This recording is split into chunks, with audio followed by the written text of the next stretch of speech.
Hey, do you want to learn how to get over your ex? I'm Antia, founder and creator of the Magnetize Your Man Method. And look, if you are new to my channel, don't forget to click that lovely bell below so you get notified for that next juicy video coming your way that helps you to attract that right man for you. Now, look, here's the thing. Sometimes in order to attract the right man for you, you have to overcome your other relationships. You get over your ex, which is why I invited the expert in the industry, Chris Seiter, here with me today. Hi, Chris. How are you doing? I'm so honored to be here. Thank you so much for having me. I am super, super stoked. Like ladies, we already had so many hours worth of We conversations. did. We should have recorded every single We thing. should You have. know what I We mean? should have. You should have like a blooper reel or something, just Right. always start recording Chris as soon as we start talking.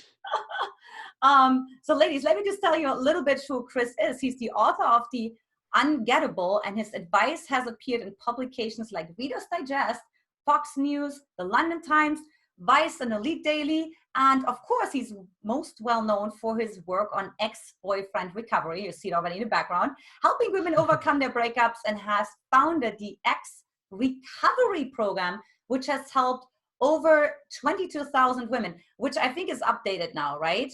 It's like even more. Uh, it's always growing, which is a good problem to have, I guess. So, I think the bio you're reading is from 2019. So we have probably like 4 or 5,000 more coming in. So a good problem to have. Awesome. And you know what I love about Chris's work, ladies, is like he has so much research. I mean, he has so much data. So I'm gonna grill him today. Not I want to say fry his brain. No, that's not what I'm gonna do.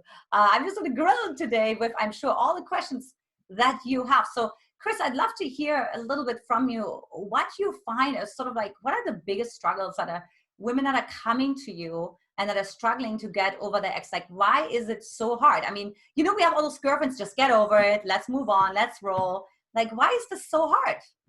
So, okay, so I'm going to preface this by saying one thing that you need to understand about people who are going through breakups is people who are going through breakups and want to get over their exes are literally, their brain is firing off the same chemicals that a cocaine addict would have if they're trying or going through withdrawal. So it's not as simple as just snapping your fingers and being, you have all the ladies all have their girlfriends that are like, just get over him. There's another guy out there. It's not as simple as just snapping your finger and just like getting over something that you've poured your heart and soul into. You have a lot of time invested, emotions invested. So there's that aspect of it. And I think then there's the other aspect of the people sometimes I notice who give you the patented, like, hey, just get over it. If you put them in the same exact situation, they react the same exact way. So it's like one of those things, like you need to kind of experience a heart-wrenching breakup to understand, like, this isn't the kind of thing you just sort of fix overnight. Yes, absolutely. It's so true. Like, I'm actually just working, having a girlfriend, and she's going through that. And it's really different to really live vicariously through them, but not vicariously through them maybe, but to actually just see, wow, it really takes a lot. And there is this sense of like, maybe we are meant to be, and maybe it's just a little struggle, right? We all have struggles, right? But before we even go deeper, Chris, like tell the women a little bit about, because I know you're married and you have a gorgeous daughter, right? So life is good. What has you gotten on this track of like focusing on helping single women, and I also know single men too, to really get their ex back? Because it's so specific. Yeah, so it's kind of an interesting story. When I first started the business, I think was around 2012. So I was still in college at the time. I was studying psychology at the University of Houston, and I happened to be sitting next to this girl, and I became friends with her. And then one day she just moved away. No explanation. She was just gone. So I just, it's one of those things you're like, oh, I guess, she probably dropped the class or something. Well, a few weeks go by and I got kind of curious after she hadn't shown up to class. So I texted her and she said, oh, I moved in with my boyfriend across the state. So she literally moved across the state. And this was a single mom at the time. So she had gotten a new boyfriend. She uprooted her son and she moves in with this new guy, and things seem to be going really well. So I don't hear from her for like 3 months. Then one day out of the blue, she just texts me, hey, I broke up with him. and I'm devastated. And it's one of those things, you're just kind of the guy friend that's lending the shoulder to cry on. And then another day goes by and she calls me again. She says, I just found out I was pregnant. So that's when the wheels started turning, because she was begging me to help her figure out how to win him back. And I was playing around a little bit with web design at the time. So I thought it'd be kind of a cool test to, so I'm digging into psychology in college. I'm also playing around with web design because I'm thinking, well, that probably is going to have some relevance in the future. And I turned out to be right, I guess, in both areas. So I figured, okay, well, what I'll do is I'll structure my notes on a website that I just created, and I just used a patented domain name, ex-boyfriend recovery. And I just started putting my notes down of what I thought would work. And it took like 7 months, but she ended up getting him back. But what was really interesting is, as I'm writing down these details, there are literally people on the internet just reading the website and making comments on whatever little articles I was, writing with my findings. And it just became this whole thing where it just kind of overtook my life, where I'm just answering people like 5 hours a day, and it just kind of grew from there. So that's how I got into it. A lot of people want me to have like the breakup origin story where I went through this like traumatic breakup. And I've certainly had those, but those weren't actually what caused me to get started in the business. What caused me to get started was just simply the desire to help someone else. And that's been kind of a desire I've tried to infuse into my work ever since. So what we tend to find is people who come to me or come to my orbit want to get their exes back. But we also do help people get over their exes. It's kind of a two birds, one stone type of approach. Yeah, totally. And I mean, maybe now women actually find out they want to expect when they thought I wanted to get over it. So let's dive a little deeper into that, right? That's true. But I think that's why you have like so much passion for this, right? Like I just so enjoy talking to you, because there's so much drive and so much heart and like all those findings, and you like truly care. And so now it's really interesting to hear actually like how you get started. So you started from that place of like just care, because Yeah. how Yeah. did I she mean, know to ask you? You know what I mean? How did she know to ask you?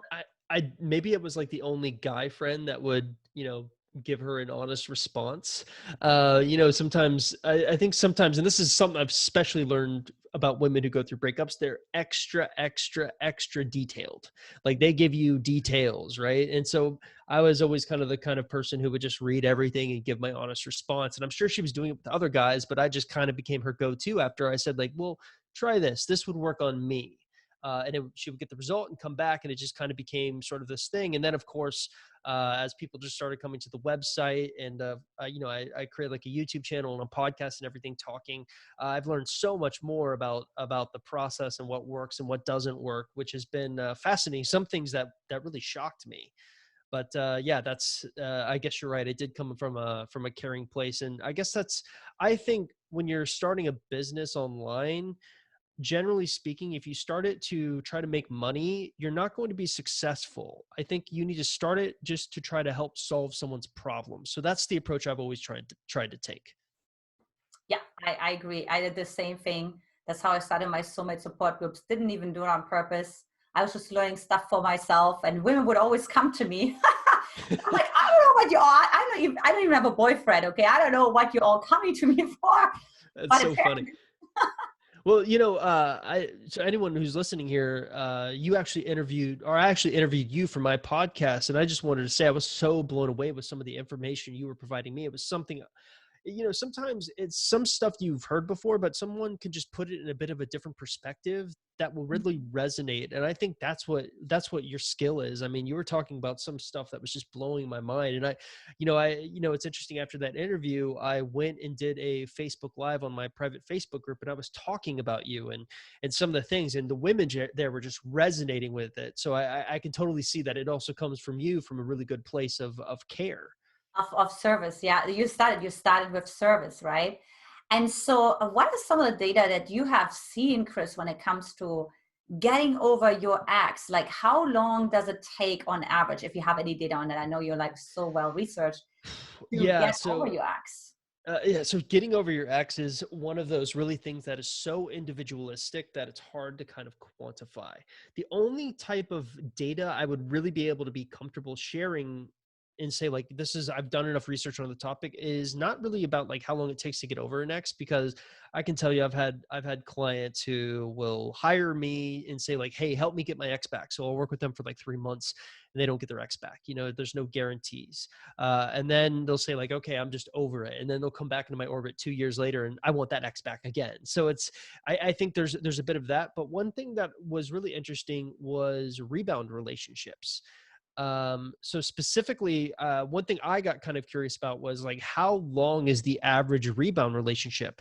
Because I always look at like the most up to date like psychology things coming out, and I had read this article about how, contrary to popular belief, rebound relationships can actually help you get over a breakup faster, which was shocking to me. So I got kind of curious, because a lot of the clients that I'll have, their number one fear is like, oh, what happens if my ex-boyfriend moves on to another woman?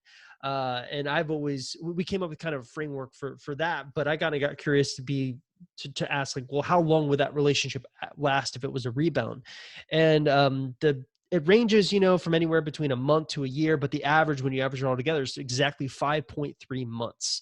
So if you're in a rebound relationship that lasts longer than 5.3 months, I don't think it's a rebound relationship anymore. I think it's becoming much more serious, but that's the only data I have that is like kind of orbiting close to the getting over you, like how long it takes, because I think in general, it's such a personal thing, and you have to kind of overcome some of the addiction tendencies you have to get over that person. Yeah, right. It's like there's a part that's really has become kind of like part of that we, right? It's Mhm. like it's almost like a part of the me has to die in order to really overcome that Yeah. part that's like sort of like locked into the we, right? Yeah. Yeah. I mean, I always talk about it in terms of like routines. It's almost like when you're a couple, you get locked into these routines, and then all of a sudden the routines are gone. And it's just like there's this, you know, and the other thing I've noticed about my clients is the 5 stages of grief. People definitely experience them, but they experience them in all sorts of odd orders. Like sometimes some people very, very rarely will go straight to acceptance. But most of the time, what's going to happen is they're going to feel the anger, then they'll go to acceptance, and then they'll have a setback and go to, so all sorts of really weird variations of the 5 stages of grief. So I feel like that's another interesting thing that I wasn't expecting when I first started the business up.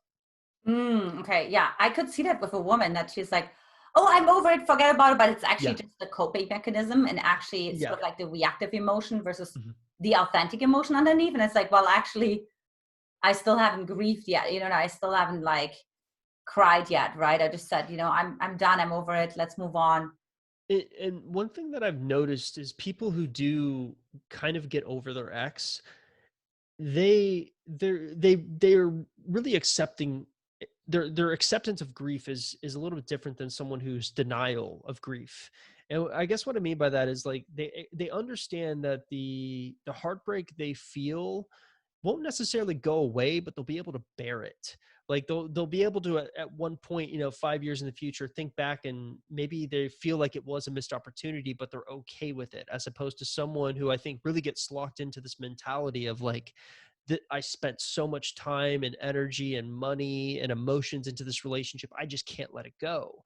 And that just prolongs the entire, grieving process, and not, like this addiction that I'm talking about. And I think even with the advent of social media, it's adding all these interesting things, because now you have something you can literally do. Social media in general is just addicting, but now if you add this extra layer of checking on your ex's Facebook stuff, and studies, we've found that about 90% of our clients will Facebook stalk, and interestingly enough, 90% of their exes will Facebook stalk them. And it just feeds into this constant like dopamine hit or whatever it is you get when you do these things, and it just does not help with the addiction aspect of it. Yeah, we were talking about a reticular activating system. What you focus on expands, right? So if you like continue to focus on it, and you see the name of the guy, the street name, and it's meant to be, and if we starting to create all the stories, right? Or So what is like songs, for we song? see that, you see that a lot. Like he posted a song, is it about me? Or he posted some status update, and so there's a lot of that going on. he said like, it's complicated. Doesn't Right. mean he wants to Right. get back with Yep. me, right? Yep. Like I it's, get that all the time. I mean, I must be asked that like twice a day. it's really interesting, right? So what are some of the steps that the woman can actually take to, it's almost like almost stepping also out of her reality, because she has this like self-construed reality, you know, consistent of like distortions and generalizations and deletions. And what is a step that she can even take to step out of that, so she even has a chance to get over this? Yeah, so I'm going to preface this by saying that what I'm about to recommend is by far kind of the foundation of what we found works both in helping get your ex back and moving on from your ex. So it has kind of, but here's the preface: 80% of people who attempt it fail it.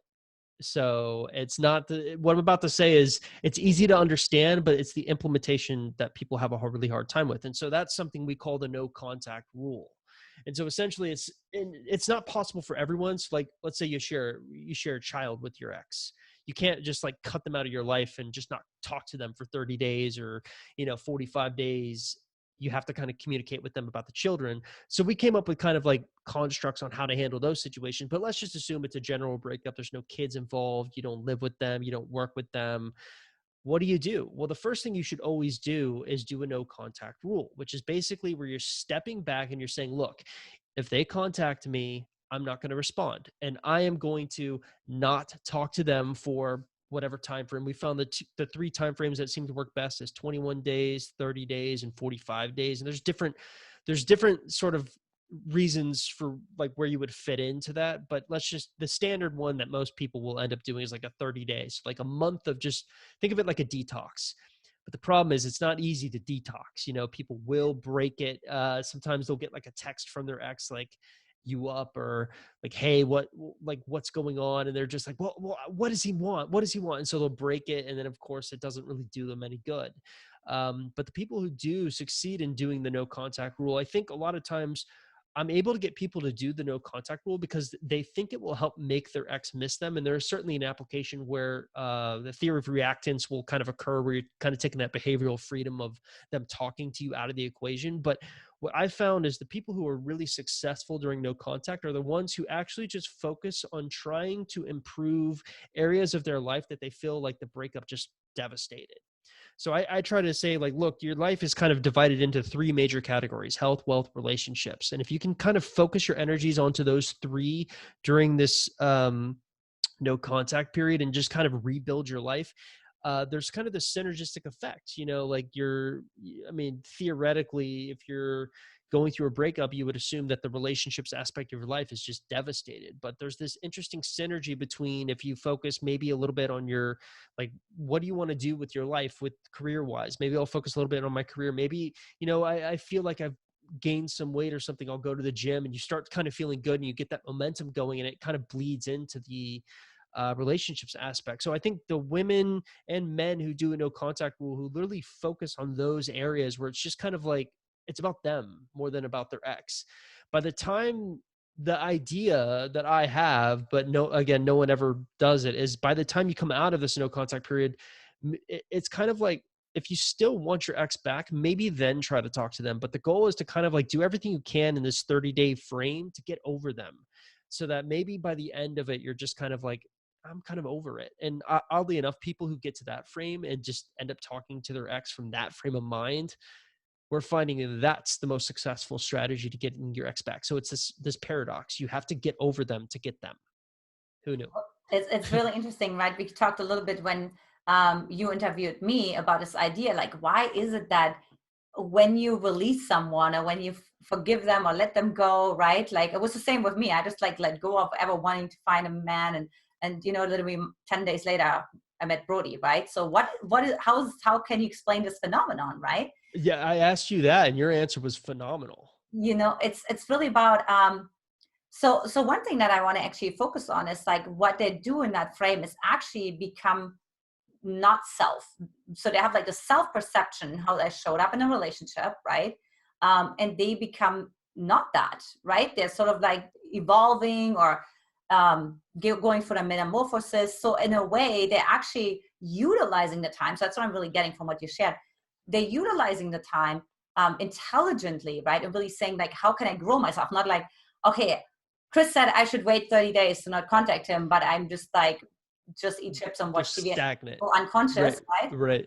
But versus like, no, wait a minute, like, what do I do? Like, how am I coming Correct. back as a new version of myself so that I actually can just discern, more for myself? Because it takes two to tango. I like to tell you, ladies, I don't care what the reason is for the breakup. And I'd love to hear, actually, Chris, a couple of reasons. What are some of the main reasons that you see why? Oh, why men will break up with women?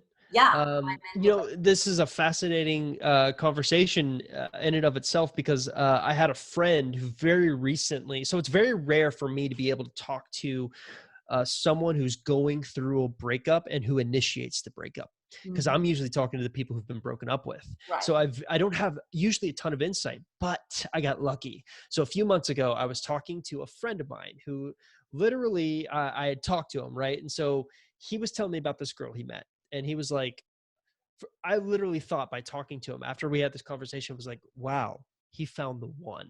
Like he's been single. He found this girl. She's beautiful. He's like, I don't know. I can't tell you, Chris, I'm so excited to like just be around her. I had not ever heard him talk this way. Right. So the pandemic happens, right? And we kind of lose touch for maybe a month and a half, and I get back in touch with them.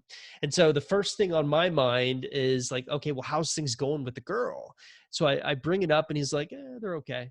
And he doesn't say anything else. So I'm thinking, oh, that's not good. Usually, it's like, well, I'm thinking, well, maybe the honeymoon phase kind of like died off.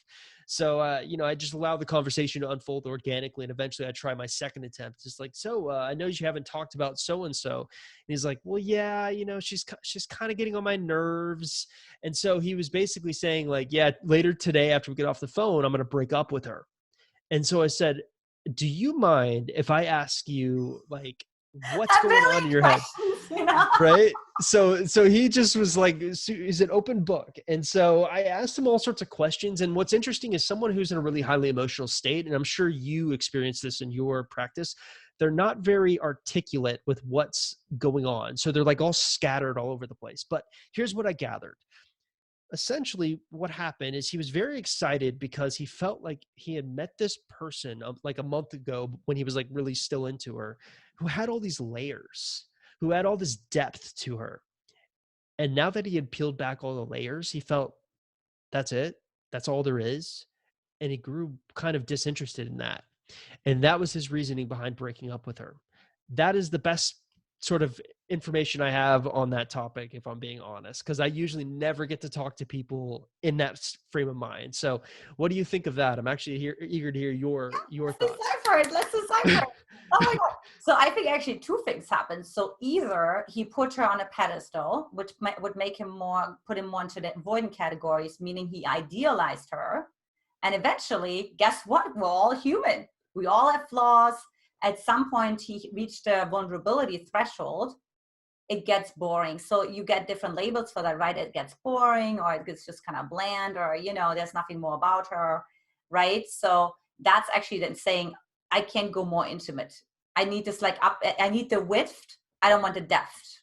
So that's one. So Go ahead. there's one layer here that I forgot to mention, and I feel like it is important if we're going to do the attachment theory thing. So this is kind of a midpoint of the interview. We're both trying to dissect it. Okay, so here's what he said. He literally goes to me. He's like, okay, yeah, the layer thing. I peeled back all her layers, but she was also like, he's the kind of person who really likes to have space. And she was the kind of person that did not like, so she was like calling him every single day, and he's like, it was just too much. Go.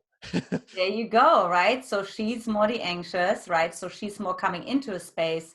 He wants to move out of the space, right? So he wants to have space.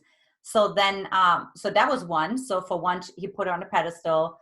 But then also what happened for her, because remember, I said it takes two to tango. So the women are actually watching this now, right? And I'd love to hear from you. What do you think, Chris? But it's actually for her she either did two things. Either she led inauthentically with something that she's not, which a lot of women do, if they're an anxious avoidant attachment style. And they're just sort of like aloof and everything's great and they're mysterious, right?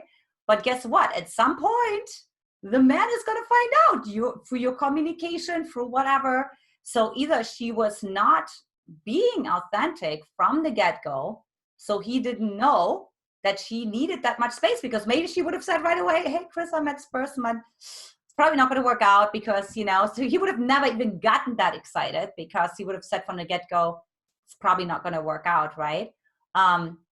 Yeah, either way, I mean, she definitely sounds anxious, or she also started to give her power away. You know, maybe she didn't hold her own in the relationship, because again, you just got a little bit of a report, but human beings don't know how to assess themselves, right? If we had cameras there, Chris, we could make so many distinctions. We could.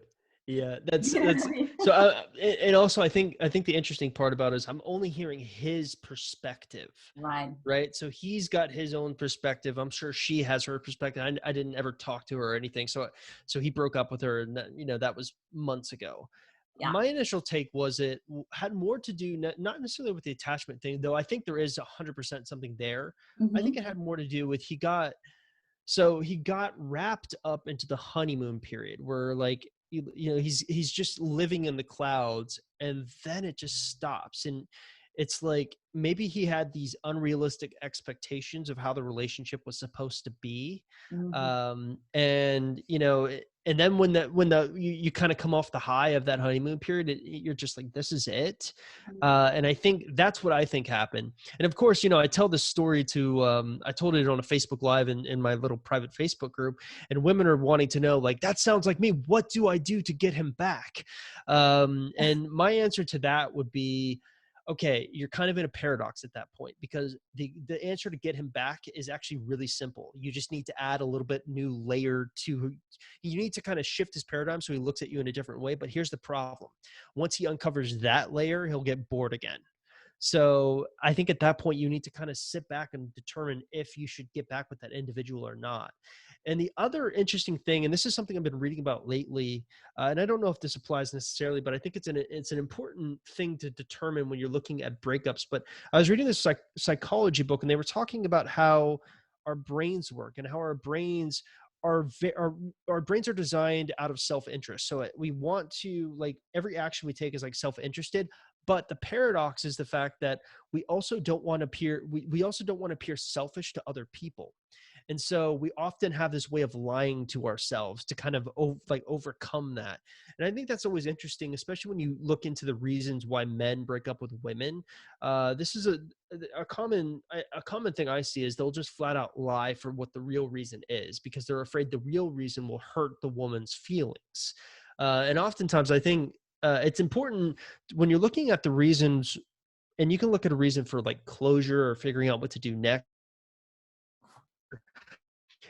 I don't think many times men, especially if the breakup is out of the blue, I don't think I don't think a lot of times men will look at the situation and tell you the truth. They'll just tell you something that they think you want to hear. Mm-hmm. Sorry, we had a little bit of a connectivity issue there, I think. I know, but we still heard you, so that was good. So we continue to hear Oh, you. okay. So that was great. That's all that matters, right? Even if like the Right, yeah, yeah. Sorry. uh Weird internet thing. yeah, it's so weird. Okay. So what's really interesting about that is like yeah, there is a sort of that self-deception that you were talking about, right? And when you said, we don't know her side of the story, and I guarantee you he was probably pulling back. She became more anxious, right? Which turned him off even more. So you pull back even more. She became even more anxious. So that's usually how the dance goes, right? And Yeah. and it was also when we thinking about wound psychology, like everybody has different wounds, right? So if he has a wound, like he doesn't want to have his space be invaded, and she has a wound of like not being able to ever connect, it's not going to work out, because they trigger each other's wounds. And if they don't have any tools to deal with that, maybe he comes back to you, Chris, and he's like, you know what, Chris, I always go through this. I'm always excited about somebody, and then it doesn't work out. So maybe at some point he'll come to you and he'll be like, it's always the same pattern, and I'm the common denominator. Is this going to happen? Well, Right? it's interesting you said that. I haven't noticed that with him specifically. And I think he personally just needs to get over the fact that human beings are flawed. And you just need to learn to accept the fact that not everyone is going to be perfect in how you think of them to be. But yeah, I mean, 100%. It is a trend I have picked up on, and I even pointed it out to him. But it does not change his behavior. Yeah, I mean, that's the thing. And that's what so many, I hear this all the time on my YouTube channel where women are like, so do we need to wait until the man acknowledges that? I was like, well, that may never happen. Who knows? That depends on his level of consciousness and of his awareness. But the other piece I wanted to focus on, Chris, what you were mentioning was actually becoming more self-focused. So when you actually say you're adding on another layer, well, then you're just jumping through another hoop, right? Yeah. Yeah, that's it. You're just jumping through another hoop. So you're just like going for another, you're doing something else backwards and you're turning yourself into a chameleon. And I would love to hear from you. My approach would be more, focus more on yourself, become more yourself, speak your truth. And either he's going to love it or not. Validate yourself, advocate for your own needs versus trying to be, oh yeah, he likes somebody who's a little bit more, soft spoken and I'm a firecracker. Right. That's not going to work. Okay, so I'm glad that you brought this up because people, when I told that story on the Facebook Live, people were asking, well, what can I do? Like, if I'm there, what can I do to make him interested again? And I said, well, you need to show a different layer to yourself. And I'm not saying necessarily add a new layer on. I'm just saying show. So that's why I really love your advice so much, because your advice is really all about just getting the security, this supreme confidence. And I'm pretty sure that's a new layer that most people don't have or aren't bringing to the table. And so they don't necessarily need to like, I need to learn a new skill. I need to learn a new language. I don't mean it like that. I mean, like you said, the self-care thing, just come into the conversations that you have with them so confident with yourself. I promise it will show through and he'll feel like, what is this? But the paradox is, I still think, like you said, it's kind of like jumping through a hoop, because eventually when he feels like, oh, she's just super confident now, that's not gonna sustain a long-term relationship. And that's the other thing that I maybe should have mentioned. The one thing we have gotten a lot of research on is we've had a lot of success stories. Some of them have gotten married. I've gotten a chance to sit down and interview success stories and figure out what they did that worked, what they did that didn't work. I gotten a chance to notice, like, hey, the people who are married, this is what they did. The people who aren't married, this is what they did. But how many of those couples that get back together break up again? And we're finding about half. Wow. And it's an ever evolving thing, because the half that are still together may break up in the next 3 months. And so it's like hard to get perfect numbers, but to my mind, that's not great. It's like, so it's also, I think, a sign that there are problems that are consistent the first time they broke up that aren't addressed or improved. And I think most of my clients are more than willing to address those problems. But the problem with relationships is you can only carry your own burden. He's got to pull his weight too. And that's the other thing to think about when you like embark on this journey. Yeah, it's so true, right? Like you can only lead a horse to water, but you can make a drink. So it's like, if they don't want it, if they don't want to change, if you're the only one changing, then the dynamic is not going to work, right? And so, I think almost like women would be better advised to actually think about, like, is actually something going to change? So let's say he gets back with you, right? And then what? Well, so here's my personal opinion on the matter. I think human beings, the fact that we are a species capable of change makes us unique. But I will say that change comes extremely hard. It's not an easy thing to occur. And so I'll never forget my dad. My dad used to be a human resources manager for McDonald's. So I lived in Texas. He was like, for all of the Houston area, he was the human resource manager, the corporate manager and everything. And he would always tell me something really interesting. He would go from franchise to franchise and you'd have to audit the owners. And the owners, he said, would have all these grand ideas. So he'd like write them up when they did something wrong and they would change. But eventually when he had to make the rounds again, things were back to how they used to be.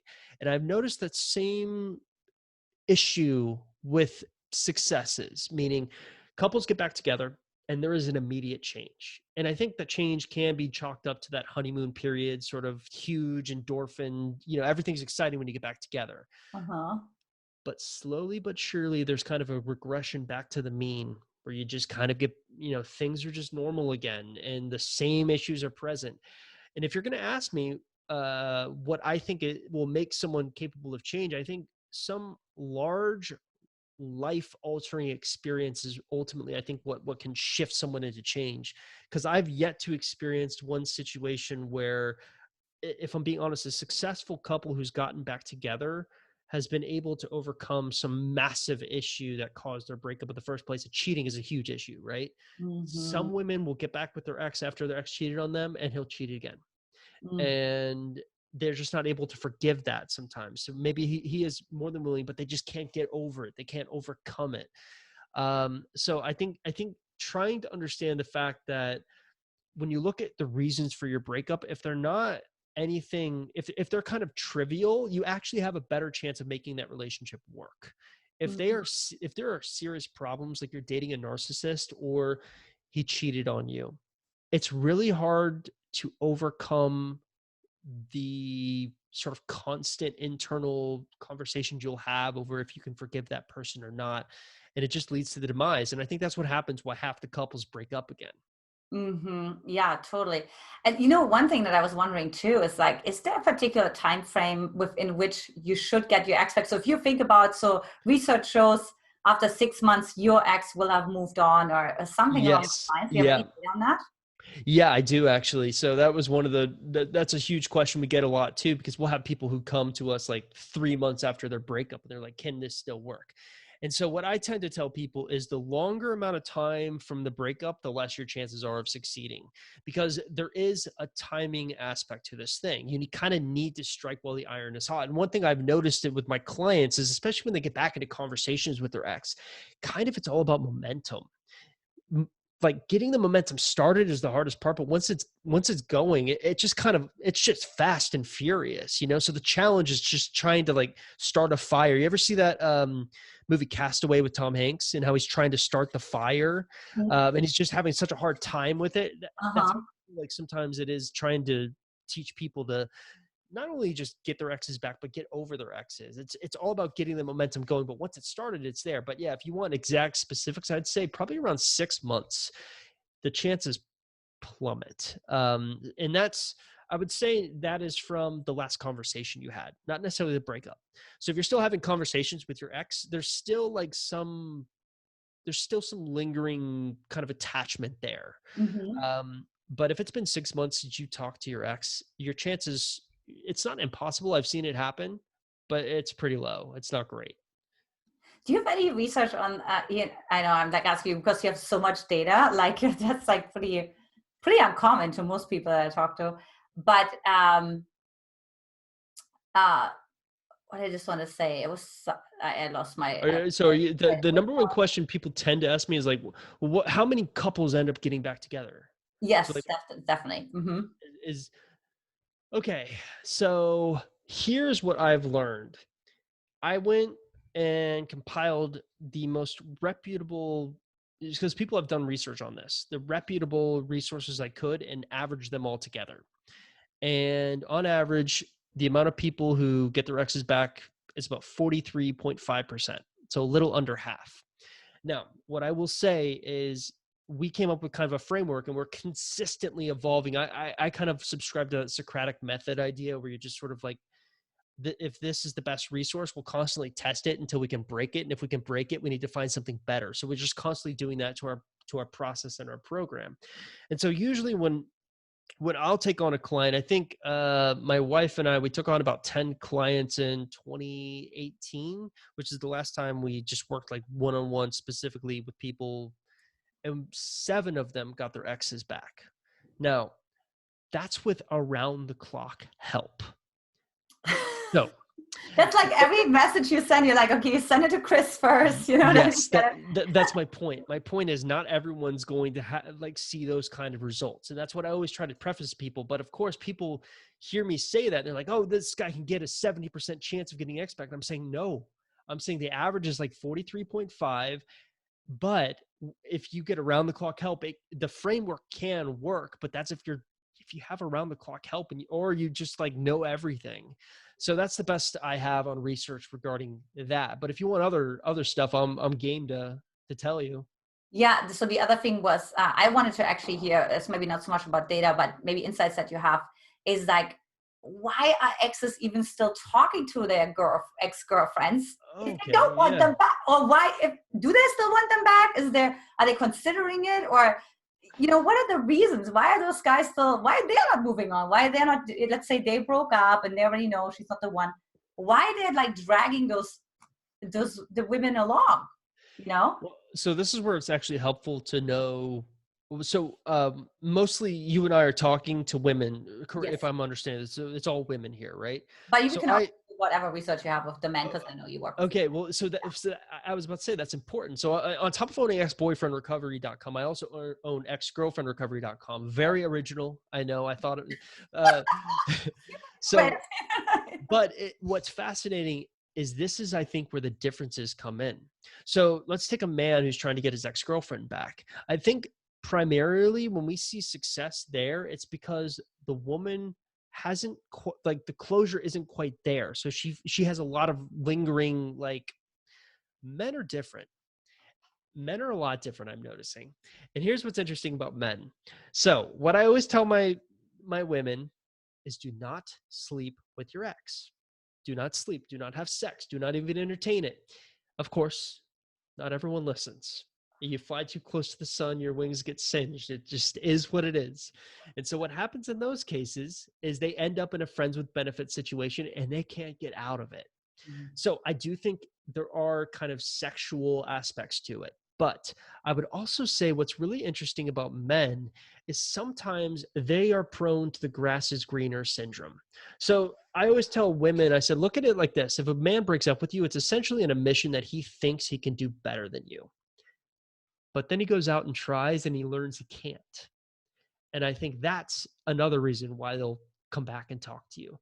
And then I think sometimes they not necessarily start dating someone new, because I think for that grass is greener syndrome, they have to go on a few dates to really realize, like, oh, I really had it really good with her. But then there's those men who literally despise the routine of the relationship until it's gone. So they almost like miss the comfort. And I think those are the primary reasons why men talk.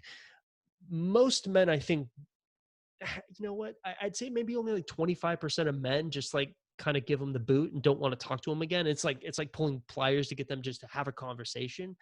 But there's so many especially the longer the relationship, there's so much lingering closure aspects that they're just naturally drawn to talking about things.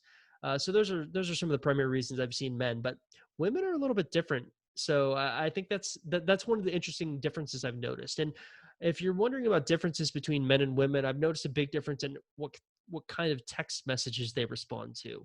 I don't know if you'd be interested in hearing that, but Yeah. Like, are you kidding? okay. Are you kidding? So what's really cool about having a really large audience is you get to see all sorts of different women's approaches to how they can talk to men. And by far the best approach I've ever seen work on a man. So I came up with this text a long time ago, which is kind of like this curiosity-based text, but it was a double-edged sword. So it got a response like 95% of the time, but you'll understand why it's a massive failure. So if I were to text you, hey, I have a confession to make, and then just stopped it at that, you're naturally going to respond, what? And your mind's going to go to the worst possible thing, like, oh, you cheated on me. So for a long time when I first started out, that's the text message I would tell women to make. And it was a failure. It wasn't until actually we started seeing actual people just try normal organic text messages, we learned what really worked. What works on men is the damsel in distress text message. So here's how it works. Basically, what you're going to do is you're going to send your ex-boyfriend a text message and say, like, look, I'm having a massive problem at work and I need your help. And I only trust you for an answer. And they respond to that because it kind of taps into their hero complex. Mhm. Men who want to text their ex-girlfriends, this is so bad, but it works. So I don't know if I feel like I'm like lifting the veil for the men here and about to show all the women, like, here's what works on you guys. nurture-based texts. So we learned by this, we learned about this text by accident. So I had a client of mine who was chatting up his ex, who was an X-ray technician. My client just happened to break his collarbone and he had to go get an X-ray for it. And so he sent the X-ray picture to his ex-girlfriend and is like, hey, look, and it's kind of damsel in distress type setup, but I think it worked because it was like tapping into their mothering, nurturing instincts. He's like, hey, look, like, I don't trust what the doctor said. What do I need to do to fix this? And he sent a picture of the X-ray. And then it kind of got a conversation started, and to the point where she's starting to make jokes about like, hey, send me a picture with your shirt off. I want to see the collar. So that works. So we found those are the two most effective type of text messages that will yield responses from exes.